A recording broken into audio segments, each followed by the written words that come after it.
कारगिल युद्ध के बारे में सब जानते हैं, लेकिन कारगिल युद्ध में शामिल सुरेंद्र सिंह जो चांदी दौलतपुर चांदी के रहने वाले हैं, उनको ये पूरा उनका सुनिए कि कारगिल युद्ध में कैसे उन्होंने अपने हाथ में गोली खाई और कैसे उनके साथ वाले लोग शहीद हुए। लेकिन आपको बता दें कि युवा राजद कार्यकर्ता पहुंचे पहले सम्मानित करने के लिए, उन्हें चरण धोकर उनको सम्मानित किया, उनको अंग वस्त्र भी दिया और उन्हें सम्मानित भी किया। उन्हें तो ये तस्वीर देख सकते हैं, दौलतपुर चांदी उनके घर से है जहाँ पे लोग उनको सम्मानित करने पहुँचे थे। लेकिन इनके बारे में आपको बता दूँ, जब उन्होंने अपनी कहानी सुनाई तो हम लोग सोचते रह गए कि कारगिल युद्ध में किस कदर अपने साथियों के साथ किस साथियों के साथ जब ये ऊपर चढ़े थे और उनके कई साथी इनको साथ छोड़ गए थे, फिर भी गोली लगने के बाद ये आगे बढ़ते रहे और कैसे दुश्मनों का सामना किया और कैसे पाकिस्तानियों को मारा।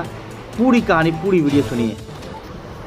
अभी तो हमको बहुत खुशी है कि यहाँ आए हैं, लोग सम्मानित कर रहा है, ये तो खुशी की बात है। कुछ बताइए यादगार कारगिल युद्ध के दौरान। हम थे, हमारा पोस्टिंग कंगन में था।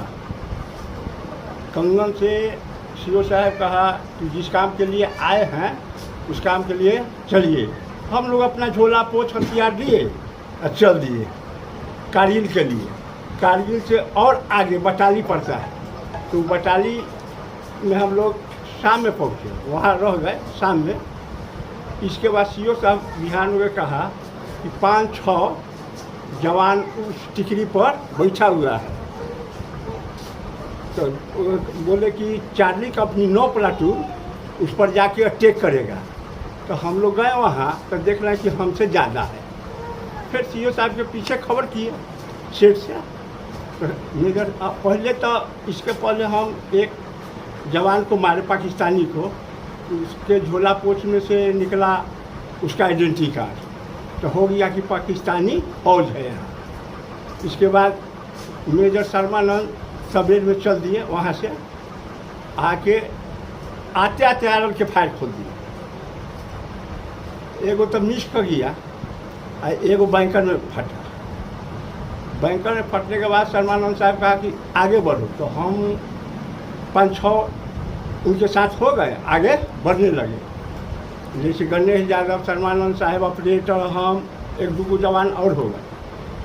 तो आगे जाते जाते गणेश यादव को गोली लग गया। तो आके पूछ रहे हैं कि नायक के अंदर तुम्हारे पास फिल पट्टी है? कि हाँ साहब है। हम शर्मानंद साहब को फिल पट्टी दिए, शर्मानंद साहब गणेश यादव को फिल पट्टी किए और उधर से आ रहे हैं तो इनको भी गोली लगा हुआ है।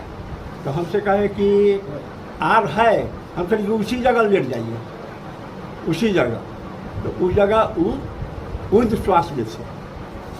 फिर सेठ वाला पूछा कि सुरेंद्र सर, सीओ साहब पूछ रहा है कि मेजर साहब कैसा है।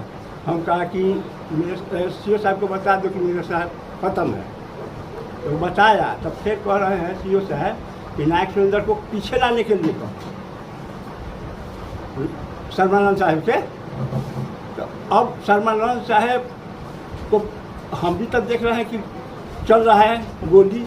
तो हम टैंक सिलेंडर था, उसको बोले कि अब्दुल्ला, जोर से कि अब्दुल्ला, सीओ साहब कहा है कि मेरे शर्मानंद साहब को लाश के पीछे ला। तो वो गया है, कम से कम 20-25 कदम बढ़ा, गोली लग गया। तो वो चिल्ला रहा है वहाँ से, और 2 मर गया साहब। इसके बाद सब कोई डाउन हो गया, सब कोई तो छितराया हुआ है। हम अकेले थे, शर्मानंद साहब से जो चट्टान है, हम उधर थे, वो इधर से। इसके बाद तो चल रहा है गोली। अब किसको कौन मार रहा है के जान रहा है। अंधुनी चल रहा है, बम चल रहा है, गोली चल रहा है, अंधुनी चल रहा है। इसके बाद एक दिन के बाद हमको हाथ में लग गया। अब हमको हाथ में लग गया तो हम भी सोच रहे हैं कि अब हम हो कैसे उतरे। तो 2 दिन देख रहे हैं चांद के आकार के पाकिस्तानी बैठा हुआ था, ऐसे बैठा हुआ था, ऐसे। इधर इस पर भेजे थे अथी टिकरी पर सीओ साहब हमको। तो हम लोग इधर हैं। अब हम लोग उसी के नाला से जाना है, उसी के नाला से पास करना है। ये बैठा हुआ है, इसको तो पहले ही हम लोग थोड़ा इधर देखो, इधर। कुछ किए, इसके बाद ये भी शांत हो गया। तो हम निकल रहे थे, इधर तो वो बोला कि जा रहा है। फिर कहा कि इसको छोड़ दो।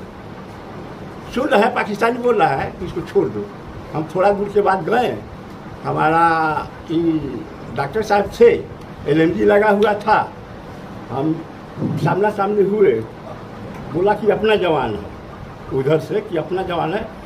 तो दिन में गए थे, तो LMG लगा हुआ है, उधर से कोई आएगा तो मारबे करेगा, तो अपना जवान है।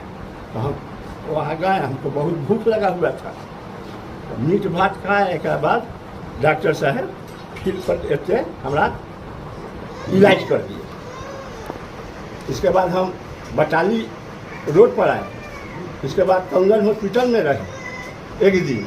फिर वहाँ से मिला थी हेलीकॉप्टर, फिर पंजाब हॉस्पिटल में आया। वहाँ से फिर 15 दिन रह के फिर हम चलाए दिल्ली बेस हॉस्पिटल में।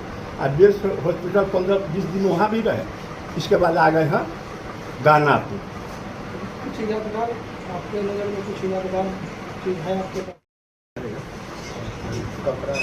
कपड़ा तो है हमारे पास, वो 2 कपड़ा है, यादगार के लिए 2 कपड़ा है। और यहाँ है तो बहुत सा फोटो है, बहुत सा फोटो है। यह यादगार है हमारा। कारगिल विजय दिवस का 25वां वर्षगांठ मनाया जा रहा है। हाँ, इस पर कैसा मैंने महसूस कर रहे हैं, कितना खुशी है, क्या कर रहे हैं? देखिए, जवान जो होता है, कोई भी घर ही के लीजिए, तो वो हमारे घर में जब हम लड़ रहे हैं तो वो हमारा असल भाई, गार्जियन या बेटा पोता वही है। हम उस परिवार के हो गए। इस परिवार को हम नहीं रहे, उस परिवार के हो गए। एक फौज के लिए परिवार कौन होता है? हाँ, देखिए, हमारा देश है, फौज है, तो फौज न लड़ता है कोई भी फौज, तो वो हमारा परिवार फौज हो गया। जब तक फौज में हम रहे तो वो हमारा परिवार। कितने आपके बटालियन में लोग थे जब आप गए थे? पूरा बटालियन रहता है, अलग अलग रहता है। आपके बटालियन, आपकी ये टीम में कितने लोग थे? हम लोग तो 21 को गए थे। तो उनमें से कितने बच गए? उसमें दो गो ई हुआ, नुकसान हुआ। एगो, हाँ, एगो और पहले हुआ प्रमोद यादव। 3 लोग बाकी सही। सब लोग तीन आगे। हुआ। अब आदिवासी जो था, अब उसको तो हम नहीं बता सकते, उसका भी कंपनी अलग अलग होता है। कई कंपनियां अलग अलग हाँ, हैं। क्या कारण है कि आप लोग सम्मानित करने पहुंचे हैं? करगिल विजय दिवस का पूरा देश 25वां सालगिरह मना रहा है। उस 25वें साल में हम लोग करगिल विजय दिवस को एक पखवाड़ा के रूप में मनाते हुए चल रहे हैं। जितने भी जवान करगिल युद्ध के समय शामिल हुए थे, उन सबको हम लोग मिलते हैं, उनका पैर पूजन करना, सम्मानित करने के लिए हम लोग हमेशा से ही जवानों के हित की बात हम लोग करते आए हैं। जवानों के हक के लिए हमारी पार्टी शुरू से लड़ते रह रही है।